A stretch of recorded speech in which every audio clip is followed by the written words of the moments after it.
immigration news with you, and will be answering your guys' questions. So welcome. If this is your first time, please join us. Do not forget to sign up for my Facebook, for my YouTube, whatever platform that you like the most.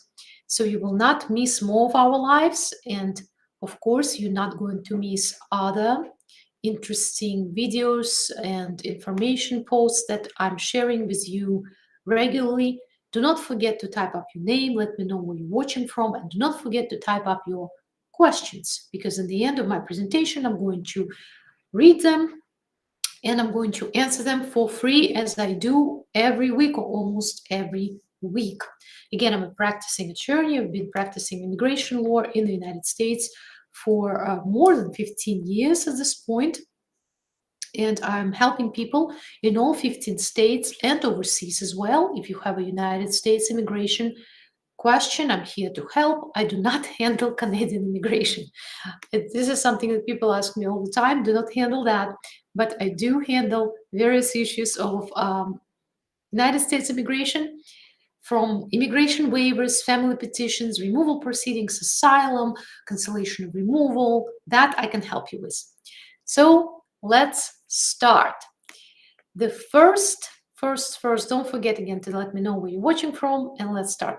So the first news I wanted to share with you, and you may know about this already if you are from New York City, is the fact that New York City is overwhelmed by immigrants, and overwhelmed to the point that it's canceling or restricting many immigration programs that it welcomed and installed at the beginning of this huge immigration wave that we faced. For example, New York City had to limit the number of days immigrant families without resources can stay in shelters. They limited the number of days to 60 days, and it resulted in this terrible situation where new immigrants are, at the beginning, were welcomed in New York City. They came to New York City. They were promised help, but now New York City simply cannot deliver that help. And what happens is that they are forced to be basically, to leave, to be evicted from the shelters, and they have no place to go. Why? Because they cannot afford new places. Why they cannot afford new places? Because they cannot work.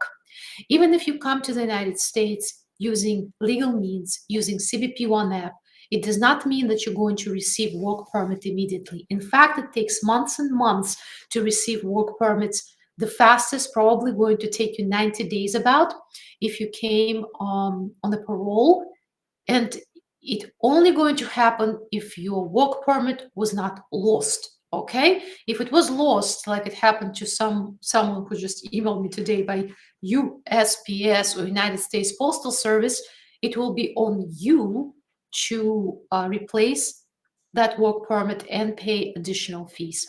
So what happens is that there is this huge surge of immigrants that are coming to the United States, but the United States resources, they've never been tailored to help so many immigrants, and especially now they cannot accommodate so many immigrants in need of food, shelter, medical care, and so on and so forth, basic necessities. 20 years ago, there were no even programs like that where you could have a shelter. Now you can have a shelter, but it's for a very limited amount of time. But the work permits come much later. And basically, immigrants who do not have sufficient resources that they brought with them from their home countries to support themselves in the United States face sometimes these dire conditions. And of course, we would want that to change. The problem is that, again, that the United States states were never tailored to provide free resources to new immigrants. And now this problem, this challenge would have to be resolved by the new governors, new mayors, new rulers, new elected officials. And it's tough, it's not easy, because the budgets are not tailored for that, the programs are not tailored for that. And basically, federal government probably will have to step in at this point and try to